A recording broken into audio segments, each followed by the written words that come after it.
As the Second World War came to an end across Europe, there were many high-ranking Nazis and members of Hitler's inner circle and government who were on the run for their lives. They knew that capture would lead to arrest and a war crimes trial, with possibly a trip to the hangman's gallows coming for them. Some were arrested in the mountains of Bavaria, trying to keep a very low profile, but one thing that isn't as well documented is that many of the wives of the high-ranking Nazis were left behind as their husbands did a runner. Many of these women were seen as ardent supporters of the deadly regime, as their husbands would be known for some of the worst crimes of the 20th century. Still to their dying days, some of these women remained loyal to the Third Reich, and they had benefited enormously financially from their husbands' positions. One of these ladies, for example, lived inside of a huge villa within the complex of Auschwitz's concentration camp, and the smoke from the crematoria could be seen from miles around. Yet the wife of the Commandant, Rudolf Höss, had the audacity to claim that she did not know what was truly happening. But what is the story of the Nazi wives, and what happened with their own demises and deaths years after World War II? To support our channel, please make sure to subscribe. At the end of the Second World War, there was an Allied initiative to try and rid Germany and Austrian society of the Nazi ideology and the politics of the Third Reich. Denazification, as it was known, removed anyone who was a member of the SS or those involved in the running of Germany from their positions, and also Nazi organisations were outlawed and banned. But through vigorous interviews, often the wives of high-ranking Nazis, including war criminals, were classed into one of 5 categories. These were major offenders, lesser offenders, followers, and persons exonerated. But many of the Nazi wives had benefited from the Reich and their husbands' positions, meaning they had accumulated huge wealth, living in large houses, profiting from the horrific suffering of those who were being persecuted. Because of this, many of the Nazi wives were classed as some of the most serious offenders in denazification proceedings. In this video, we will now go through many of the Nazi wives and outline their fates in the years after the Second World War. Eva Braun was of course the wife of Adolf Hitler, but within 40 hours of their marriage inside of the Führer bunker within Berlin, both husband and wife lay dead next to each other inside of Hitler's study. Eva Braun had been living in the shadows for many years, and Hitler had wanted to communicate a chaste lifestyle, and he did not want to appear as in a relationship, as he was concerned that this would damage his appeal to women inside of Nazi Germany. Braun had been a photographer's assistant, and her relationship with Hitler was very complex. She had attempted to take her own life a couple of times before to increase Hitler's attention that he would pay her, and she was a significant power inside of the inner circle and within Hitler's mountain retreat to the Berghof. She was by all accounts a vibrant and rather positive person, albeit sometimes rather childish, and she did enjoy the life that Hitler was providing. But of course all of these riches and wealth that she benefited from was stolen from those who were being persecuted. Eva Braun remained loyal to Hitler, and she declared she would remain by his side as she took position inside of the Führer bunker. She travelled there in April 1945 and refused to leave despite Hitler appealing for her to do so, as the Soviet Red Army encircled Berlin. On the evening of the 28th of April 1945, Hitler and Eva Braun did marry inside of a small civil ceremony inside the bunker, and this was witnessed by Joseph Goebbels and Martin Bormann. The couple then had a small wedding breakfast and celebration, but Eva changed her name to Eva Hitler, signing her marriage document with this. At around 3:30 p.m. on the 30th of April 1945, a gunshot was heard from Hitler's study, and when Hitler's SS adjutant entered the room, he saw the lifeless bodies of Hitler and Eva Braun. Braun had allegedly bitten into a cyanide capsule, and Hitler had died by a self-inflicted gunshot wound to the right temple. The corpses were then gathered in a rug, and they were then carried up through the bunker's emergency exit, and they were placed inside of a bomb crater, doused in petrol and ignited. This is where the story gets incredibly complicated. The remains of Eva Braun, with the exception of dental remains, have never been found, and the remains may have been moved after their cremation, with ashes then being buried somewhere else. There was allegedly a dental bridge of Eva Braun found, identified by her dentist, and the fact that this bridge had a gold filling, as did allegedly Braun. But this dental bridge was actually never fitted, and there was also controversy around this, and it's not known whether the remains of Eva Braun were found, and they could technically, if we believe this, still be buried within Berlin soil somewhere, being moved in the hours after the death and cremation of Eva Braun, Hitler's then wife. Margarete Himmler was the wife of Heinrich Himmler, the head of the SS or the Reichsführer SS. She was slightly older than him, and she had been trained and worked as a nurse during the First World War, and inside of specifically a German Red Cross hospital. She had been married before she met Himmler in 1927, and the pair shared an interest in many things, including herbal medicine. They were married in June 1928, and Himmler struggled to reveal his relationship to his parents, as his wife was 7 years older and a divorcee, but also she was a Protestant. None of Himmler's family attended the wedding, and they did have a child, a daughter named Gudrun, together, born in August 1929. Margarete benefited greatly from her husband's rise to power, and the family had many huge houses that they could live inside of, and she saw her duty as the wife of the head of the SS as someone who would hold coffee and tea afternoons with other high-ranking wives of Nazis. But she was not the most popular, and some Nazis even claimed that Heinrich Himmler was dominated by his wife inside of the family home. Margarete Himmler, as the Second World War began, operated a military hospital affiliated with the German Red Cross, and she led some missions into different lands which were being conquered by the Wehrmacht. She was very anti-Semitic and wrote horrific things inside of her diaries, and she reached the rank of colonel in the German Red Cross.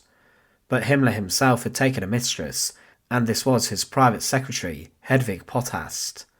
She had 2 children with the head of the SS, but by the end of the war, Himmler and Margarete were living apart, and they last saw each other in April 1945. At the end of the war, Margarete and her daughter Gudrun left Gmund, and they were seized by the US Army in May 1945, and they were held inside of different camps, such as inside of Italy and Germany. Margarete was interrogated, and it was evident that she had not been informed as to the deadly business of the SS. She continued to be interrogated, including at the Nuremberg trials. She was categorised in line with denazification in 1948 as a lesser offender, and she challenged this, claiming her membership to the Nazi Party was nominal and that she was more loyal to the Red Cross. But it was ruled that she supported the Nazis and endorsed her husband's work, and there was even images of Himmler taking his daughter to a concentration camp, but she was then in 1951 lowered in her classification. Margarete Himmler was said to have not been accountable for her husband's crimes, but that she did benefit from her husband's rise, and she was in 1953 reclassified yet again as the second highest as an activist, militant or profiteer. She was sentenced to 30 days punitive work, and Margarete Himmler lost her pension rights and also her right to vote. She lived with her sister in the years after the war, along with her adopted son, and her final days were spent with her daughter in Munich. Margarete Himmler died on the 25th of August 1967 at the age of 73. Martin Bormann was the private secretary of Adolf Hitler, and many people inside of the inner circle referred to him as the Brown Eminence, due to the fact he controlled direct access to Hitler. Bormann would later stab a number of the high-ranking Nazis in the back and bring about their downfalls, and he was for many years married to a woman named Gerda Busch. Gerda Bormann, as she was later known, married Martin on the 2nd of September 1929, and Hitler and Rudolf Hess acted as witnesses. The pair together had 10 children, with the first disturbingly named after his godfather, Adolf Hitler. Gerda Bormann shared her husband's political views, and she did support him, and she also thought a new social order could help spread Nazism, and she did have some strange perceptions and beliefs on the idea of monogamy. She wanted rid of it, and she believed that every male like her husband should have the right to legally marry many different women. The husband would then visit the first wife every 2 weeks, and this man would then be encouraged to have as many children as possible. Now Gerda's husband was known for having many affairs with different women, and Gerda Bormann proposed to her husband a marriage based upon this principle, giving him the free rein to sleep with whoever he wanted, and then have children with them. She also wanted equal treatment of illegitimate children in law, and wanted the word adultery banished. Gerda Bormann also believed that every German woman should be obliged to have at least 4 children with one man, and once this had been achieved, the man could then be available to have 4 children with another woman. Her views were shocking, and they were aimed at populating the Reich for Hitler. She benefited a huge amount from her husband's position, and the family had a large amount of wealth and power, but before the Third Reich collapsed, Gerda Bormann fled the family home in South Tyrol, whilst her husband was inside the Führer bunker in Berlin. A few weeks later she was taken to a military hospital, and she was then diagnosed with uterine cancer. She would never see her husband again, as Martin Bormann remained inside of Hitler's bunker and then disappeared during a breakout attempt. On the 23rd of March 1946, Gerda Bormann died from the effects of mercury poisoning, contracted during her chemotherapy treatment. She left her children to be raised by a priest named Theodor Schmitz, and he later adopted them. Hermann Göring, the flamboyant Reich Marshal and head of the Luftwaffe, was actually married twice. His first wife, the daughter of a Swedish aristocrat, Karin, had met Göring for the first time at a castle when she was visiting her sister. He was working as a commercial pilot for a Swedish airline, Göring having been an experienced First World War flying ace, and the pair fell in love and continued to meet up. Following their marriage on the 3rd of January 1923, the pair lived together at a hunting lodge. As her husband mixed in circles with the Nazis, Karin joined the party also, and when Göring was injured being shot in the groin during the Munich Putsch, she smuggled him out of Germany to Austria and Italy, where he recovered. Their story was made into a powerful propaganda tool for Hitler, but the story did not end well. In her 40s, Karin was not very well at all, and she suffered from tuberculosis. Following her mother's death, Karin was then struck with grief, and this made her even more ill, and she did travel to Sweden for her mother's funeral, but then she had a heart attack. Göring was by her side as she died of heart failure on the 17th of October. Following her death, Göring created a huge hunting lodge and named it Karinhal after her, and he would inter her remains in a mausoleum on the grounds. Her corpse was later recovered in the 1990s, and her remains were then sent to Sweden for DNA testing, and they were actually found to have been Karin Göring. Hermann Göring later remarried on the 10th of April 1935 to Emmy. She has been referred to as the First Lady of the Reich, and she was given Nazi membership in 1938. The couple had a daughter named Edda, and she was actually named after the daughter of Mussolini. Emmy Göring hosted many state functions in the Göring residences before the Second World War, and this created an intense rivalry with Hitler's girlfriend Eva Braun, and the pair did not get on. In fact, Hitler even ordered Göring to get Emmy to treat Eva with more respect, but Eva was of course very jealous. Emmy Göring received a lot of attention, and her husband, let's remember, was one of the most prominent and ruthless art thieves and looters of the Second World War, and the family became incredibly wealthy. Her husband even celebrated their daughter's birth by flying 500 planes over Berlin to celebrate. Hermann Göring was captured at the end of the war and was later brought to the Nuremberg trials, before he took his own life hours before the hangman would have dispatched him. But Emmy Göring was brought to a denazification court. She was convicted of being a Nazi and was actually locked up in prison for a year. She had 30% of her property confiscated and was also banned from stage for 5 years in any performance. Emmy was, after her release from jail, given a small flat in a building in Munich, and she wrote her autobiography. She suffered with muscle problems in her final years and died on the 8th of July 1973 at the age of 80, and she is today buried inside of Munich's Waldfriedhof. Reinhard Heydrich was one of the most disgusting Nazis of the inner circle, and Hitler even referred to him as the man with the iron heart. He was ruthless and brutal, and he would become a central figure overseeing agencies such as the SD and Gestapo. His wife Lena was a big influence on his life, and she attended a Nazi rally in 1929 seeing Hitler speak.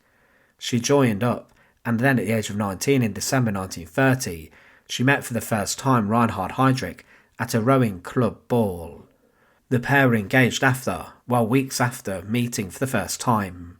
She did stick by him as he was charged with breaking an engagement promise to a woman he had known before Lena, and Admiral Erich Raeder actually sacked Heydrich from the Navy. It was Lena who persuaded Heydrich to join the SS, and she helped him meet with Heinrich Himmler, who favoured Heydrich from the very first time that they saw each other. He rose quickly throughout the SS ranks, and the pair did have 2 sons. As Heydrich's work took him away for long periods of time, he and his wife did not spend much time together, and the strain almost ended in divorce. The pair did have another child, a daughter, in 1939, and then another daughter was born later. And their final daughter was born shortly after Heydrich died in 1942. He had been assassinated by Czech agents in Prague, and following this, Lena was made a widow. But there was more horror. Her son Klaus died on the 24th of October 1943, having been cycling in the courtyard of their castle, and Klaus rode onto the street and was then hit by a truck. He died from his injuries, but Lena wanted all of those inside of the truck, including helpless passengers, shot.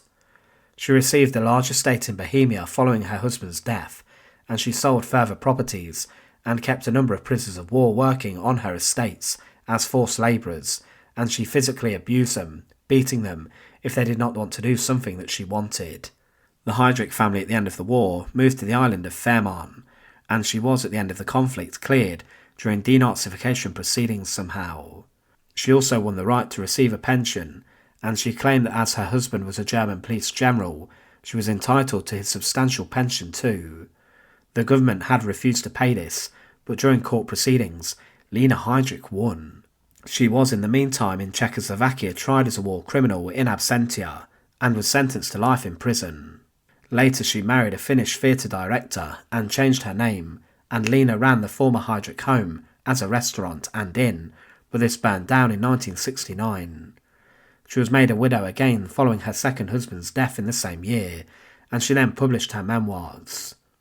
She continued to defend Reinhard Heydrich's reputation and denied her husband's involvement in the Holocaust, and she claimed, I quote, "One day Heydrich told me that a decision had been made in Hitler's headquarters to create a big reservation for the Jews in Russia, which could be developed into a Jewish state. Considering the great advancement of the German troops in Russia, everything looked positive. A resettlement of such magnitude appeared possible."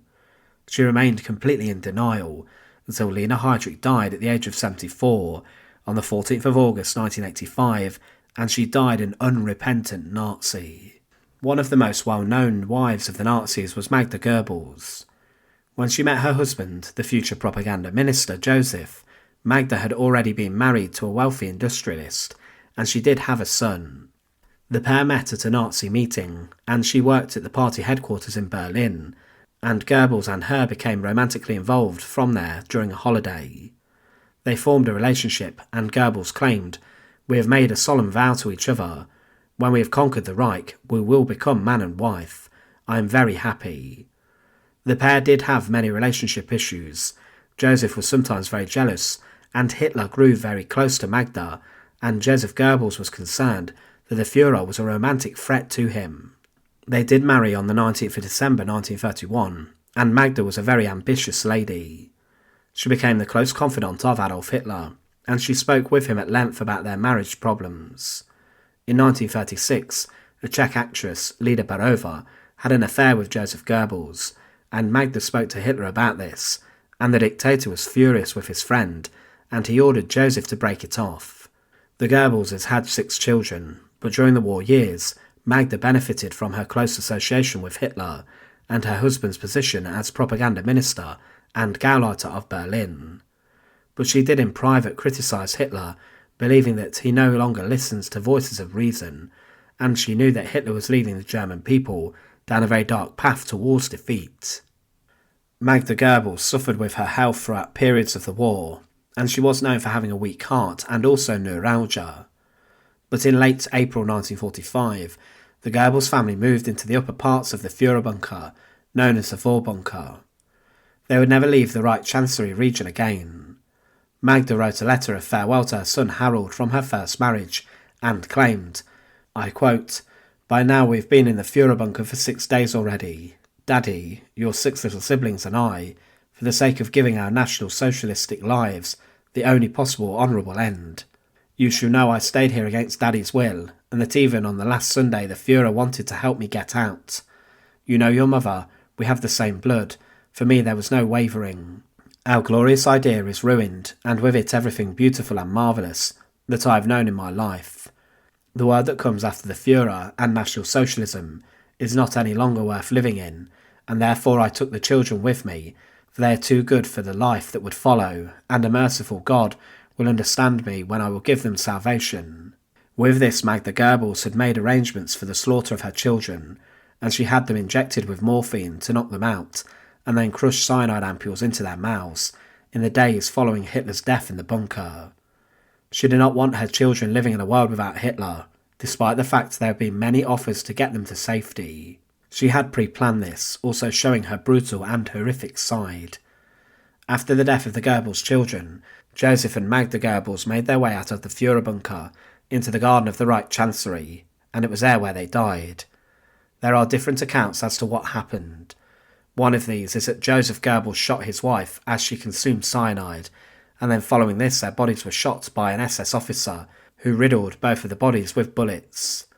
After this, the bodies of the Goebbelses were then doused in a small amount of petrol and were set on fire, but there was not enough to burn the bodies properly, and they were only partially burned, and they were later found by the Soviets on the 2nd of May 1945, and Magda's body was more unrecognisable than that of her husband's.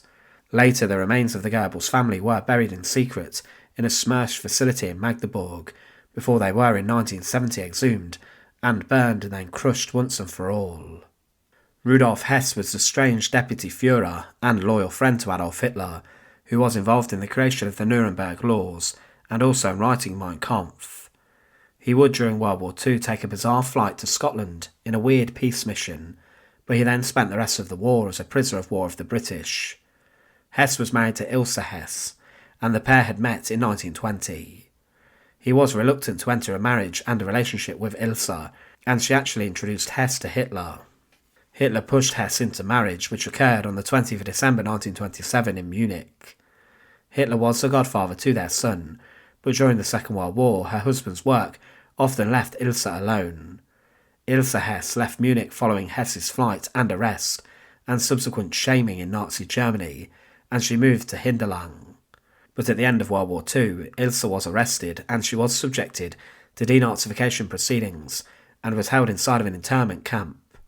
She was released in 1948 and settled down and opened up a pension, but she was a devoted and dedicated Nazi, even until the day she died. Ilse Hess spoke out a significant amount about her husband, and she remained loyal to Hitler, and she visited her husband, who had been locked up inside of Spandau prison for the rest of his life. She also supported the secret Stille Hilfe group, who helped to provide support to the Nazis. On the 7th of September 1995, at the age of 85, Ilse Hess died, still a Nazi, in her final moments. Albert Speer was the architect of Adolf Hitler, who the Führer loved spending time with. Speer was given huge commissions, and he constructed the Reich Chancellery and other huge Nazi installations. Speer in 1922 began to court a lady named Margareta Weber, and she was the daughter of a craftsman. Their relationship at the time attracted criticism from Speer's mother, and she believed he was marrying beneath his station and class.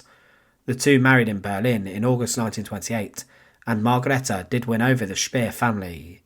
The couple had 6 children together, but Speer, as the Nazis rose to power, became very distant from his family and wife, and he spent more time schmoozing with the Nazis than he did playing with his children and seeing his wife.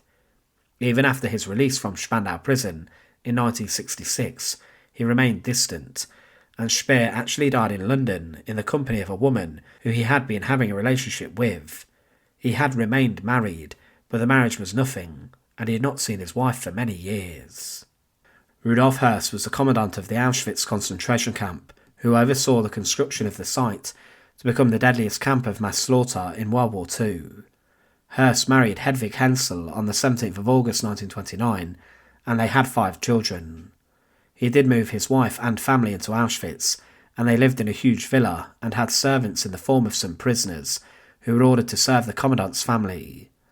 Hedwig Hirst would later claim that she never knew what was happening inside of the camp, but her children and she were known for treating the servants they had terribly. Hedwig received the final letter from her husband, and they had been partially separated as he had an affair with allegedly a prisoner of Auschwitz that led to his removal from power. This final letter, sent days before Hirst's death, said, "Based on my present knowledge, I can see today clearly, severely and bitterly for me, that the entire ideology about the world in which I believed so firmly and unswervingly was based on completely wrong premises and had to absolute collapse one day. And so my actions in the service of the ideology were completely wrong, even though I faithfully believed the idea was correct. Now it was very logical that strong doubts grew within me, and whether my turning away from my belief in God was based on completely wrong premises. It was a hard struggle, but I have again found my faith in God." That was Hirst's final letter to his wife. But in the years before, Hedwig Hirst had been instrumental in her husband's arrest. Hirst had gone on the run following the end of the Second World War, and he was one of the most wanted war criminals, and his wife gave over information that he was living secretly as a gardener in Gottrupel. Their wedding ring, which had their names intertwined engraved within the ring, was the evidence that brought Hirst into custody. Hedwig Hirst later moved to America and changed her name following her husband's execution, and she lived out the rest of her life very quietly, dying in 1989. The wives of the top-ranking Nazis benefited greatly during their husbands' time in power alongside Adolf Hitler. They would be gifted huge sums of money and also large properties. In the years after the Second World War, many of them lived quiet lives, still devoted secretly to the regime that granted them so much wealth, and they did remain loyal to their husbands, despite the fact many of them had affairs and were involved with many other women. The fates of the Nazi wives were certainly varied, but some lived very long lives and died unrepenting Nazis, just like their husbands. For them, Nazism was a way of life that did not die with them. Thanks for watching. To support our channel, please make sure to subscribe, and once again, thank you so much for watching.